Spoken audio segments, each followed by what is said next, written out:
अनंत हरि कथानंता। जय श्री कृष्णा। आप सभी भक्तजनों को मेरा प्रणाम। आप सभी का स्वागत है मेरे YouTube चैनल श्री हरि कथा सागर में। आज हम बात करेंगे अजा एकादशी की। अजा एकादशी जो कि भाद्रपद महीने की कृष्ण पक्ष को आती है। आइए इसकी कथा सुनते हैं हम।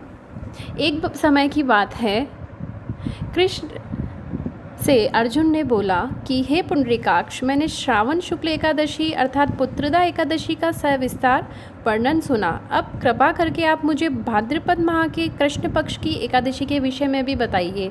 इस एकादशी का क्या नाम है तथा इसके व्रत का क्या विधान है, इसका व्रत करने से किस फल की प्राप्ति होती है। श्री कृष्ण बोलने लगे, हे कुंती पुत्र, भाद्रपद माह के कृष्ण पक्ष की एकादशी को अजा एकादशी कहते हैं। इस व्रत को करने से सभी पाप नष्ट हो जाते हैं। इस लोक और परलोक में मदद करने वाली इस एकादशी व्रत के समान संसार में कोई भी दूसरा व्रत नहीं है। अब इसकी कथा सुनो।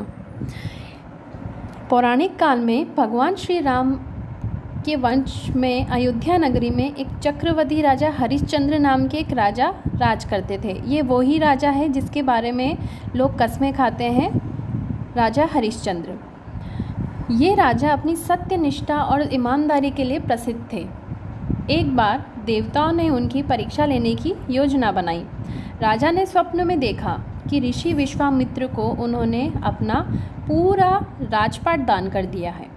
जब वो सुबह उठे तो उन्होंने वास्तव में देखा कि सुबह विश्वामित्र उनके द्वार पर आकर कहने लगे, तुमने तो स्वप्न में मुझे अपना राज्य दान कर दिया था। राजा बहुत ही सत्यनिष्ठ थे, इसलिए उन्होंने सत्यनिष्ठ व्रत का पालन करते हुए संपूर्ण राज्य विश्वामित्र को सौंप दिया। दान के लिए दक्षिणा चुकाने हेतु राजा हरिश्चंद्र को पूर्व जन्म के कर्म के फल के कारण उनको अपनी पत्नी, बेटा और खुद को बेचना पड़ा। हरिश्चंद्र को एक डोम ने खरीद लिया। डोम वो होता है जो शमशान भूमि में लोगों के दाह संस्कार का काम करवाता है। तो इस प्रकार जो हरिश्चंद्र जी है वो चांडाल के दास बन गए। उसने उस चांडाल के यहाँ कफन लेने का काम किया, किंतु उसने इस आपत्ति के काम में भी सत्य का कभी साथ नहीं छोड़ा। जब इसी प्रकार उसे कई वर्ष बीत गए तो उसे अपने इस नीच कर्म पर बड़ा दुखी हुआ और वह इसे मुक्ति का उपाय खोजने लगा। वह सदैव इसी चिंता में रहने लगा कि मैं क्या करूं, किस प्रकार इस नीच कर्म से मुक्ति पाऊं। एक बार की बात है, वह इसी चिंता में बैठा था, तभी उन्होंने देखा कि गौतम ऋषि उनके पास आए हैं। हरिश्चंद्र ने उन्हें प्रणाम किया और अपनी दुख भरी कथा सुनाने लगे। राजा हरिश्चंद्र की दुख भरी कहानी सुनकर महर्षि गौतम भी अत्यंत दुखी हुए। उन्होंने राजा से कहा, हे राजन, भादो माह के कृष्ण पक्ष की एकादशी का नाम अजा है। तुम उस एकादशी का विधान पूर्वक व्रत करो तथा रात्रि में जागरण करो, इससे तुम्हारे सभी पाप नष्ट हो जाएंगे। महर्षि गौतम इतना कहकर आलोप हो गए, मतलब अदृश्य हो गए।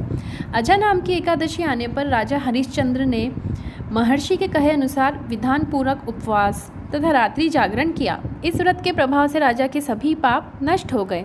उस समय स्वर्ग में नगाड़े बजने लगे तथा पुष्पों की वर्षा होने लगी। उन्होंने अपने सामने ब्रह्मा, विष्णु, महेश तथा देवेंद्र आदि देवताओं को खड़ा पाया। उन्होंने अपने मृतक पुत्र को जीवित तथा अपनी पत्नी को राजसी वस्त्र तथा आभूषणों से परिपूर्ण देखा।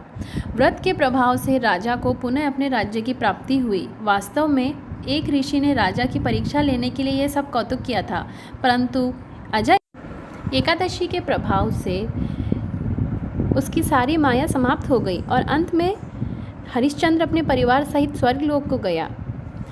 तो ये अजा एकादशी की व्रत कथा यही समाप्त होती है। अब आशा करती हूँ कि आपको यह कथा पसंद आई होगी। चैनल को लाइक और सब्सक्राइब करना ना भूलें। जय श्री कृष्णा।